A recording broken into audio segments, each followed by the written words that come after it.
नमस्कार, आप कैथल टीवी देख रहे हैं। मैं प्रवीण कुमार अभी कैथल के जिला सचिवालय में मौजूद हैं और रेड क्रॉस सोसाइटी का तो आपने नाम सुना ही होगा। उससे जुड़े हुए लेक्चरर हैं, हमारे साथ मौजूद हैं लेक्चरर। तो उनसे उनकी समस्याएं हैं बहुत सारी। आज का दिन उन्होंने रखा है कि वो किसी भी जिले का जो उपायुक्त महोदय है उसको वो ज्ञापन देंगे, मुख्यमंत्री के नाम वो ज्ञापन है।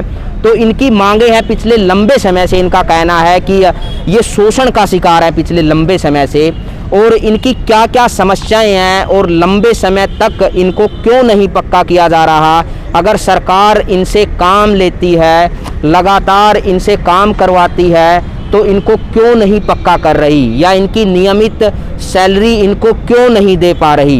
ये तमाम जानकारी हम इन्हीं से लेंगे।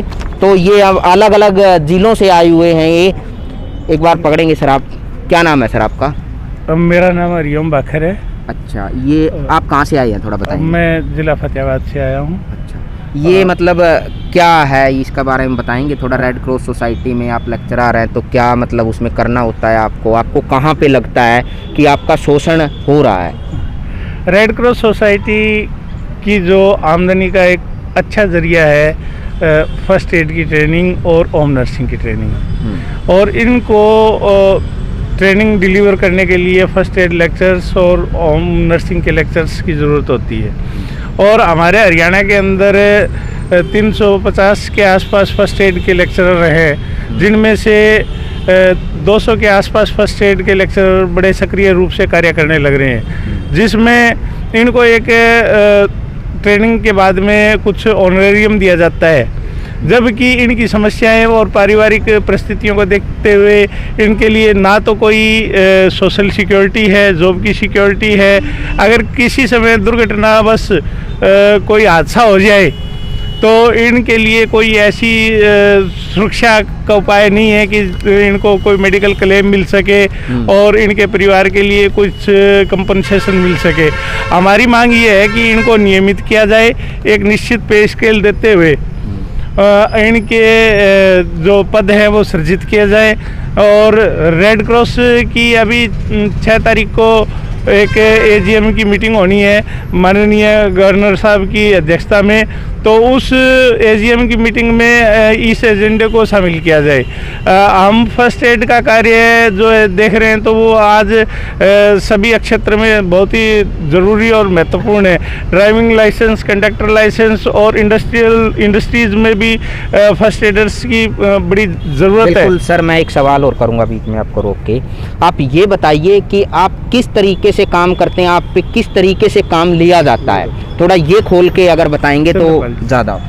सर मेरा नाम चंद्रपाल है। सर मैं पंचकुला ज़िले से हूँ। हाँ। और सर मैंने 2004 में टेस्ट पास किया था होम फर्स्ट एड लेक्चरर का, ठीक है सर। और फिर सर मैंने टेस्ट पास किया सर होम नर्सिंग लेक्चरर का 2007 में। 17 साल से देने के बाद आज इनकम ये है कि एक जीरो इनकम लगा लो आप लोग।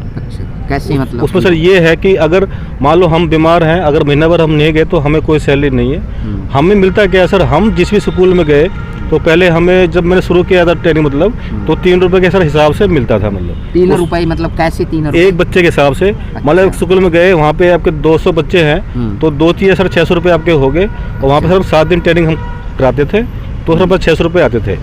तो इस सर हिसाब से सर हमने सर 2-2 हज़ार रुपये कमाए सर, और खर्चा सब पूरा इसमें होता नहीं है।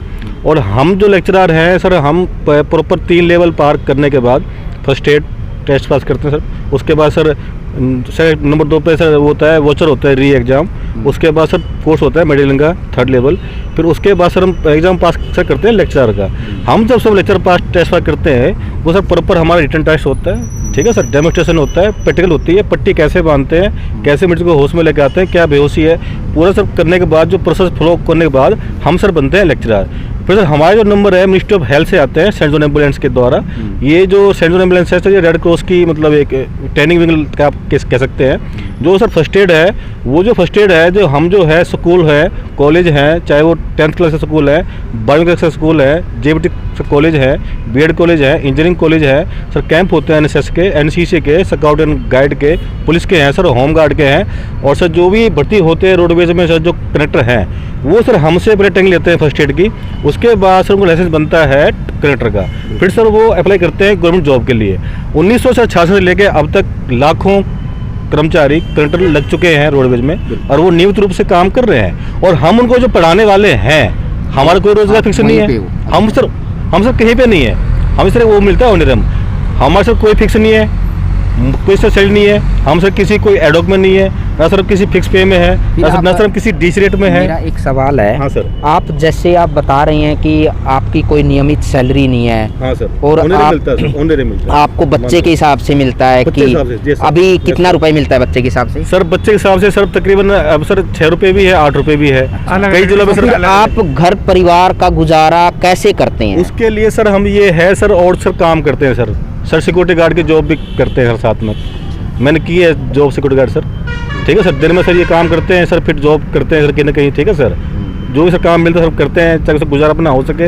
एक रुतबा था, एक बच्चे थे हम कि यहाँ पे सर आके सर फंस गए कि हमें अज्ञानता थी नहीं सर। मेरे साथ के पुलिस में है, फौज में है, मेरे साथ के जो मेरे यार दोस्त सर फौज से आ चुके हैं लेके पेंशन, और सर हम वहीं पे वहीं हैं। एक लेक्चरर होने के बाद भी सर हमारा कोई रेट फिक्स नहीं है महीने का सर, ना हमें कोई सुविधा ESI की है, ना कोई PF की सुविधा है। कर रहे हैं आप काम सर 2004 से सर। 2004। हाँ सर। अभी उपायुक्त महोदय ने आपको कुछ आश्वासन दिया आगे पहुंचाने के लिए? हाँ वैसे तो आपने साहब से सर मिले थे हम। डी साहब तो थे नहीं, तो ज्ञापन सर दिया, तो उन्होंने कहा, उन्होंने सर अच्छे से ट्रीट किया हमसे। उनका जो एडम साहब है, बहुत उनको धन्यवाद है।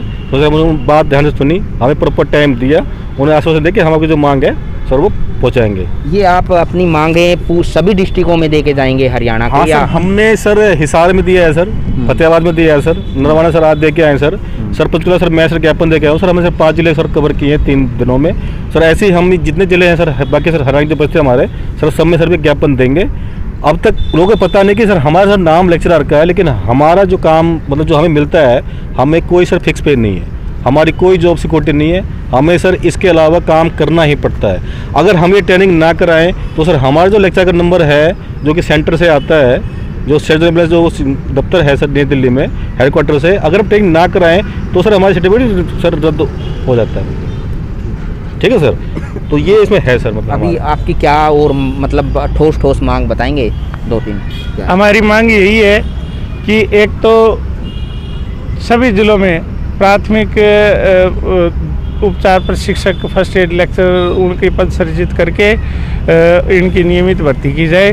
और नंबर 2, जो जितने भी DTOs के वैकेंट पोस्टें हैं, उन पे जो फर्स्ट एड के लेक्चरर हैं उनको नियमित किया जाए। ये प्रावधान है, हम बिना प्रावधान की कोई चीज़ नहीं मांग रहे हैं। एक बात और है सर। हाँ सर, पहले ये था कि एक सब पोस्ट होती है DTO की, तो उसे बोलते हैं डिस्ट्रिक्ट ट्रेनिंग ऑफिसर, हिंदी में से बोलते हैं जिला प्रशासन अधिकारी।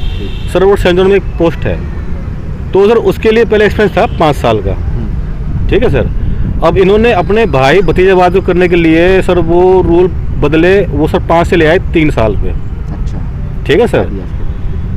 उसके बाद सर अब वो 3 से कर दिया 0 पे, ताकि जो सीनियर हैं वो जाएं, वो जहाँ पे थे वहीं जाएं, और अपने जो भाई भतीज जो उनके हैं अपने जो जितारी हैं वो भर्ती हो जाएं। मुझसे जूनियर भर्ती हुए हैं सर, जो DTO लगे हैं, और हम सर वहीं पे हैं। ठीक है सर, जो जूनियर हैं हमारे कोई नंबर नहीं टिके, इन्होंने ठीक है सर, इन्होंने जो एक्सपीरियंस 0 कर दिया पोस्ट का। अब ये मेथड है इन्होंने जो अपना आया तो तरीका वो ये है कि कोई भी जिसने फर्स्ट एड लेक्चरर का टेस्ट पास किया हुआ है, जिन्हें टेस्ट पास किया होम नर्सिंग लेक्चरर का, वो DTO की पोस्ट के सर एलिजिबल है। लेकिन हमें किसी को दिक्कत नहीं है, लेकिन हमें जो एक एक्सपीरियंस है 15-16 साल का, हमें उसका कोई नंबर तो मिले अनुभव का। तो इन्होंने अपना कर रखा सर, भाई बात जो करना सर फिर ये कर देंगे सर, हम तो वहीं पे हैं। ये बात है सर। तो ये थे हमारे साथ रेड क्रॉस सोसाइटी से जो लेक्चरर थे, वो मौजूद थे यहाँ पर, और इनका सीधा आरोप है कि ये लंबे समय से इस सोसाइटी से जुड़े हुए हैं, काम कर रहे हैं, अलग अलग जगह पे इनको जाकर के ट्रेनिंग दे करके आते हैं। ये वो भी इनको तेल पानी जो होता है आने जाने का वो भी इनको नहीं मिलता, सिर्फ बच्चे के हिसाब से अब 6 या 8 रुपए ही इनको मिल पाता है पर बच्चा। यानी कि ये इनको क्या कहा जाए या फिर ये किस तरीके से अपना जीवन व्यापन कर रहे हैं 17 साल से इस तरीके से काम करने के बाद भी इनको सरकार क्यों नहीं नियमित रोज़गार दे पा रही। तो आप कमेंट बॉक्स में हमें कमेंट करके ज़रूर बताइए अगर आपको लगता है कि इनकी आवाज़ को बुलंद करने की ज़रूरत है। बाकी कैमरा सहयोगी अजय के साथ मैं परवीन कुमार, कैथल टीवी।